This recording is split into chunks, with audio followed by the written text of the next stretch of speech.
महाराष्ट्राच्या राजकारणात दीर्घकाळ सक्रिय राहिलेल्या ज्येष्ठ नेत्या शोभाताई फडणवीस यांचा 85वा वाढदिवस नागपुरात उत्साहात साजरा करण्यात आला। या कार्यक्रमाला शोभाताईंचे पुतणे मुख्यमंत्री देवेंद्र फडणवीस आणि अमृता फडणवीस यांनीही हजेरी लावली होती। भारतीय जनता पक्षाच्या ज्येष्ठ नेत्या आणि माजी मंत्री शोभाताई फडणवीस यांचा 85वा वाढदिवस नागपुरात साजरा करण्यात आला। चंद्रपूर जिल्ह्यातील मूळ रहिवासी असलेल्या शोभाताई फडणवीस यांनी महाराष्ट्राच्या राजकारणात महत्त्वाची भूमिका बजावली आहे। त्यांनी सावली विधानसभा मतदारसंघातून अनेक वेळा निवडणूक जिंकून प्रतिनिधित्व केलं असून त्या महाराष्ट्र शासनात मंत्री म्हणूनही कार्यरत होत्या।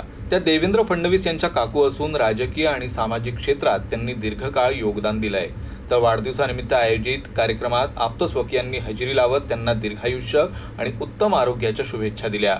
देवेंद्र यांनीही कार्यक्रमात पत्नी अमृता समवेत सदिच्छा भेट देऊन त्यांचे आशीर्वाद घेतले। काकूंसोबत त्यांनी वेळ घालवत त्यांच्या उत्तम आरोग्यासाठी प्रार्थना केली।